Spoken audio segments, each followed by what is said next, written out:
RCF. Explorer la dimension chrétienne du patrimoine littéraire. Voici, en lettres de foi. Bénédicte d'Artidalongue raconte. Jean de La Fontaine a-t-il écrit des fables chrétiennes ou antichrétiennes ? Les fables ont été publiées en 3 fois, en 1668, 1678 et 92, se complexifiant à chaque recueil.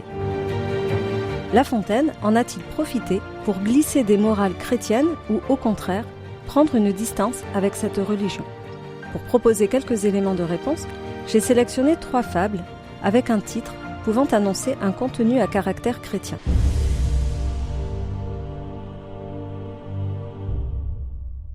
Première fable. L'âne qui porte des reliques. Livre 5, fable 14. Le texte est inspiré d'Ésope. L'âne qui porte une statue de Dieu. Dans ce texte, un homme transporte une statue de Dieu sur un âne, et au fur et à mesure qu'ils avancent, l'âne constate les signes d'adoration des passants et croit que c'est lui qu'on vénère, puis finit par refuser d'avancer. L'homme comprend ce qui se passe et blâme l'orgueil de l'âne. Dans la version de La Fontaine, l'âne est seul, humanisé dès le 2e vers. Un baudet chargé de reliques s'imagina qu'on l'adorait. La personne qui tente de lui faire entendre raison est un simple passant. Il tente de le prévenir que ce n'est pas lui qu'on adore, mais l'idole. Dans aucune des fables, l'âne ne répond, ce qui laisse entendre qu'il n'a pas compris. Chez La Fontaine, un certain relief est donné au texte par le mélange des registres. Il y a tout d'abord le domaine chrétien, avec les termes « reliques »,« encens » et « cantique » dans la première partie du récit. Puis, l'auteur revient au vocabulaire du paganisme d'Ésope, avec le terme d'idole, alors que les reliques renvoyaient à un saint ou une sainte. On observe donc un grand mélange des religions.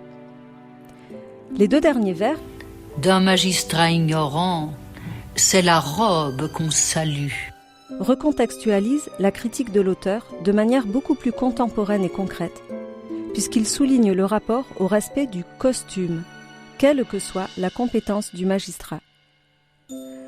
Pour La Fontaine, l'âne, c'est celui qui croit en la puissance d'un homme important seulement par son costume et non par sa compétence.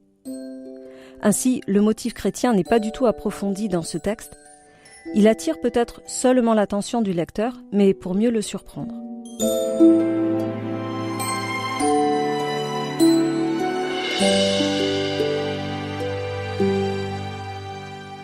Deuxième fable. Le curé et le mort. Livre 7, fable 10. Elle est inspirée d'un accident réel rapporté par Madame de Sévigné dans une lettre à sa fille du 26 février 1672. L'anecdote raconte qu'un carrosse mortuaire a versé, le cercueil a glissé,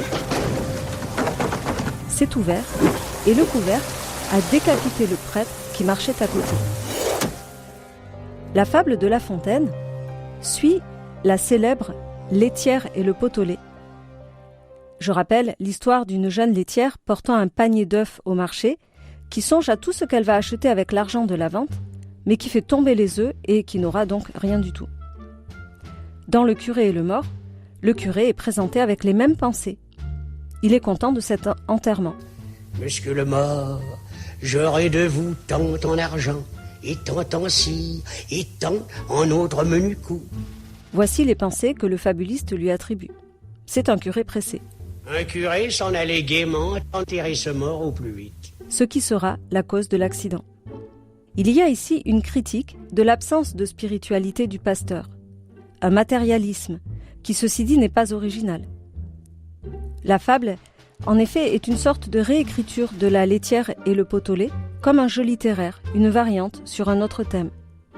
La critique du curé n'est pas religieuse, mais elle s'inscrit dans une sorte de jeu où les fables de La Fontaine se répondent. Il a déjà utilisé ce procédé à plusieurs reprises.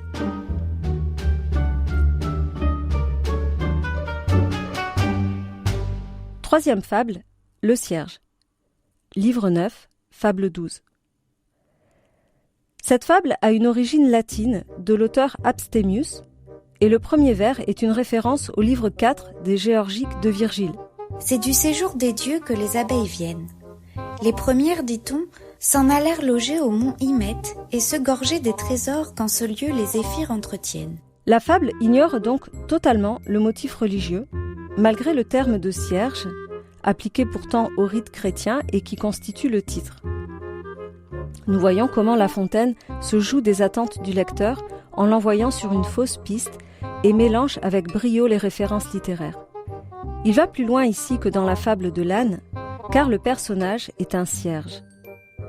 La fable raconte qu'un cierge, observant que les pierres du four étaient très résistantes, eut envie de devenir pierre, et sans prendre conscience de quoi il était fait, se jette au feu.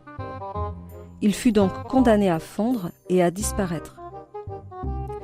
La fable critique donc la folie de ceux qui se lancent dans des aventures sans prendre en compte leur nature et qui pensent avoir le même destin qu'un autre qu'ils envient.